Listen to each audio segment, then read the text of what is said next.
Welcome to another episode of Track It. In this episode I'm doing the wide track conversion on the car. I've actually already done a little bit of it, so we'll do the rear axle and stuff like that in a second. But today I'm actually going to be doing the front on the car, although this episode will have everything in it. So the car at the moment, as I'm sure you can see, this wheel, where is it? Here, is completely lost in the wheel arch at the moment. It's currently got non-sport suspension on it, which is very, very high as well, so it's got a very big arch gap. So today I'm going to change that. I'm going to be putting 172 running gear on it, and I guess I'll just show you the the specific technical stuff that you might actually want to see. So what I'm going to be changing on the car is first thing I'm going to be changing is the subframe. Now there's a lot of discussion about the subframe. Nobody really seems to know how far out the holes are drilled on this part of the subframe. So anyway, just to be safe, I'm going to change it. But one thing that the sport subframe has that the non-sport subframe doesn't is this hole here, and that is for the front gearbox mount, which a sport doesn't have. So I'm going to be putting the front gearbox mount on this. The gearbox mount does actually bolt directly to the gearbox. There are holes already in the casing of the box to do that. So the Wishbone design is also quite different on a sport. Mainly it's here which is different. So this clamps directly to the anti-roll bar. If you look at a non-sport version, you'll see that they have kind of a drop link thing here, and then a flat section of the anti-roll bar that it clamps onto. So that is different. So that's one of the changes. The wishbones, even if this isn't different, the wishbones are longer on the sport, so that will give us the extra width. To get the extra width as well, then that means that we can bolt on 172 hubs, which I've got somewhere, and I'm going to be putting on sport calipers as well. So these are 280mm brakes, and previously I think it's currently got something like 230 or 256, I can't remember exactly. Anyway, so I've got just some used calipers. This brake pipe bolts directly on, so the existing brake pipe that's already on there will go directly into these calipers, so haven't got any issues there. The last thing I need to change are the drive shafts. So this is a sport drive shaft. If you compared this to a non-sport drive shaft, you see this is quite a lot thicker. This is from a 172 Cup, but a normal 172 will do the job just as well. And one very specific part that you do need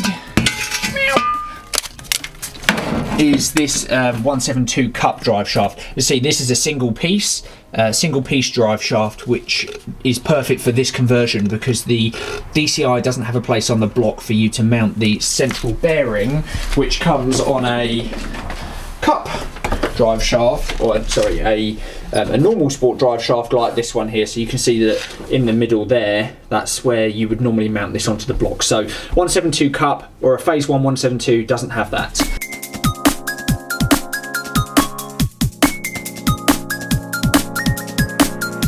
Should be able to see the bolt coming through there, so it's good to put a bit of WD-40 up there before you take this bolt out. Also, you might need to support the axle.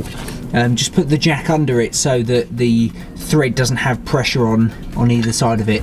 Once you've got this one and the one over there out, you'll be able to drop the axle down and these springs will just completely fall out. If you're used to sport springs, I'm sure you'll see that these have got absolutely loads of coils in. They are enormous. Then we can move on to the front carrier bolts for the axle, which are here. So I'm just going to undo those. As you can see, that thread does need cleaning up a little bit before we take it out, and really that's all the axle is held on by. Just got the brake pipes to take off, and then they go into these flexies here. You can use the flexies. These are the same whether it's a sport or a non-sport. It's just you need to undo this this union here, and it will come out. Obviously you'll lose brake fluid by doing this. Just while I'm here, you can see, if we zoom in there, so where the right hand side of that wire, well, it looks like a wire, but that's the handbrake cable going into the body of the car. It's got a little barb on it either side that you kind of need to pretty much wiggle it to get it out. This is what the clip looks like, so that's what you've got to get out of the body when you take the old ones off.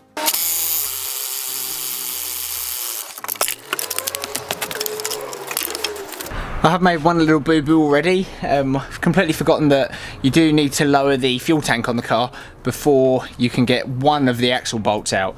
It's the offside, driver's side. The tank, it just sits in the way. It means that you just can't take the bolt out at all. So there's a few 13 mils, which if you can get on a long extender, they should come out pretty easily. So you just need to pull those down a little bit, just enough so that you can lower the fuel tank. I haven't got much fuel in the car, so it shouldn't be too heavy, but you just need to lower it a touch so you can slide the bolt out, and then once you've done that, you can get that carrier bolt out. Then I just need to go down to the front of the car where the handbrake cables are.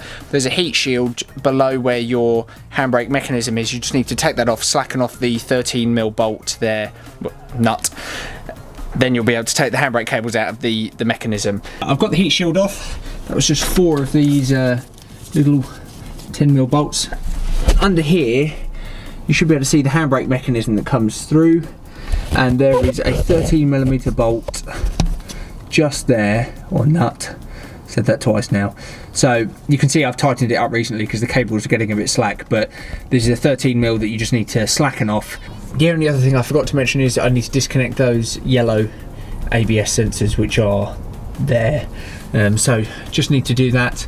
I've frustratingly lost my 11mm spanner. I've lost my 11mm flare nut spanner as well. So I'm having to use an adjustable plumbing spanner to undo the brake lines.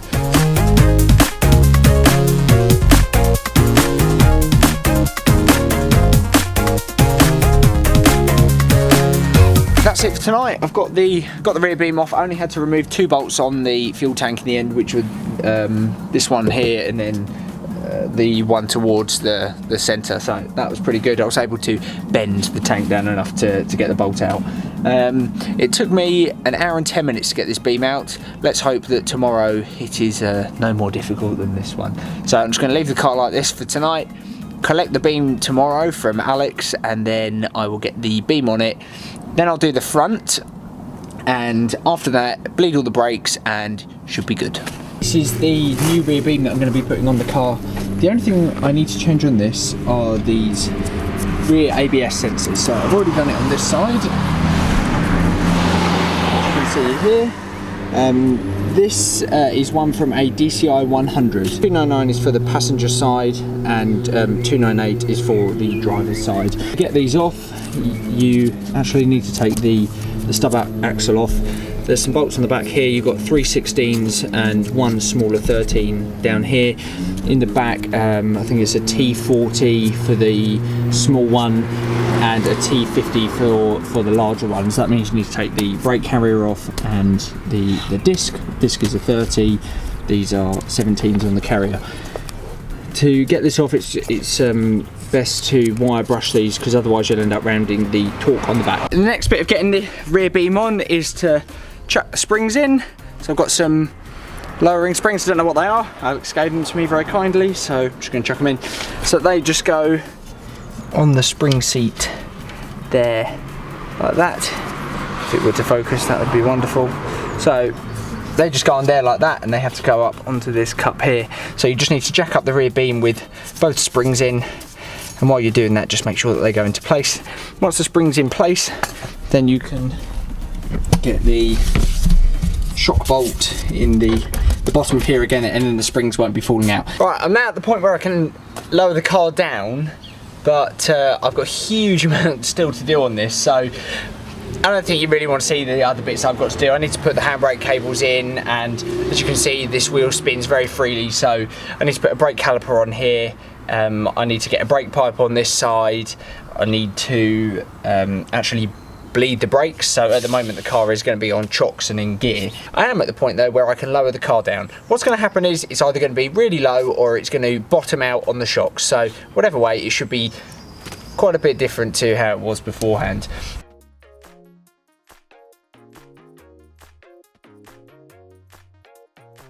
There we are. It's so low that the wheel is actually off the bottom of the shock now.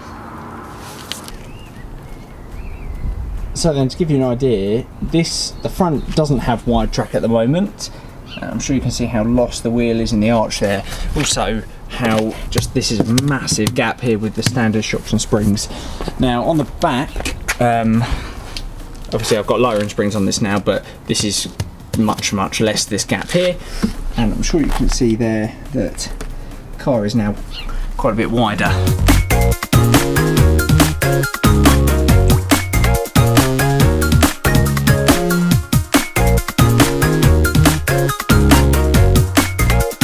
Taken me an hour and 45 minutes to get the subframe off, drive shafts, hubs, everything like that. So I'll show you under the car now and you can see what's left. So I took the calipers off like this, and obviously I've left them professionally hanging like that, with the idea that I will just take these off and put the new ones on straight away, and then I will lose absolutely minimal fluid, so I'll do that later on. You can see there's loads of room under here now, so at the same time I'm actually going to decat it, so I've just got a spare cap. The other thing I need to do is I've taken the steering rack off the old subframe. The old subframe is just completely scrapped now. And then I just need to take these tie rods off it and put some 172 ones on. Here are some spare ones which I had from previous work that I've done on the car, from the Cup anyway. So I'm just going to chuck these ones on there. I do need to reuse these boots though, because these are specific to the DCI rack size. It's a 32mm spanner under here. Best thing to use is a viscous coupling spanner, because a normal spanner is too fat. So I'm going to swap these over, put this on the new subframe. I'm going to put the gearbox mount in, which I think you should be able to see the holes for it there. So I've just got the gearbox mount on. There's a couple of bolts there, so that one at the top is new. And then down here, whether you can see that, you just about can. There's 2 bolts on the actual bracket of this thing as well. So there they are, those 2 bolts there. So I just put those on. It took a while to clean the threads out on the box because they've never been used before. This earth strap is slightly different to one I've seen on previous models, where this goes directly up to the loom. Sometimes you get an earth strap which comes up to here, in which case this earth strap actually goes to the top bolt and the hook goes over the top of the mount. But there you are, that is the 4th engine mount on a Clio. Day 2 of doing the DCI front end wide track conversion. Yesterday I got to the point where I have got the drive shafts in, which is good. So I just need to put some fluid back in the gearbox now. I've got the front engine mount on for the gearbox and the subframe. So I swapped the whole subframe over, and then I've put these tie rods, which are from my Cup, when I changed to Cup hubs. So these have only done a couple of thousand miles, so they're in really good condition. So pretty much all that's left to do on the front now is I need to swap these calipers over to the calipers down here. I need to swap these over to the Sport calipers, and then I've got the struts, and this is, these have been sitting outside in the garden for ages, so they're pretty rough. But I just need to fit these to the car now. I need the ABS sensors. All the other hubs I've got haven't got ABS sensors in, so I have got to use these. And then I've got some slightly better or newer bottom ball joints to put on these as well. And I need to swap the springs over because these springs are just standard height, and I've got some lowering springs to go on it as well. Right, I'm at the point now, 5 hours after I started today, where I can finally bleed the brakes. So all of the suspension and stuff is on the car now. So you can see I haven't fully bolted everything up properly, but I've got the discs in, got some pads in. I've taken the shims out of the calipers because the pads were quite big, even though they're standard Renault ones. I came across unbelievable. Came across a bit of a problem here where the ABS plug, I don't think you'll be able to see that, but right in there, basically it's female, and then the ABS plug coming from the hub is also female, so I need to sort that out. The scrap man has already come and taken the front hubs from the stuff that I took off, so that's a little bit annoying, but just one of those things that you always find when you do a job like this. I've got a Gunson's Easy Bleed, which is in there and attached to the cap. I topped up the reservoir before I attached that, because otherwise you find that you plug it into the wheel you put it into the pressure, into the valve on the wheel. You find that you plug it in, and then all of the fluid that's in the bottle goes straight into the reservoir, and then you need to top the thing up again, so it's very annoying. So I'm putting in Type 200, which is just what I had for the track car, so this car is getting the luxury stuff. And then to the back,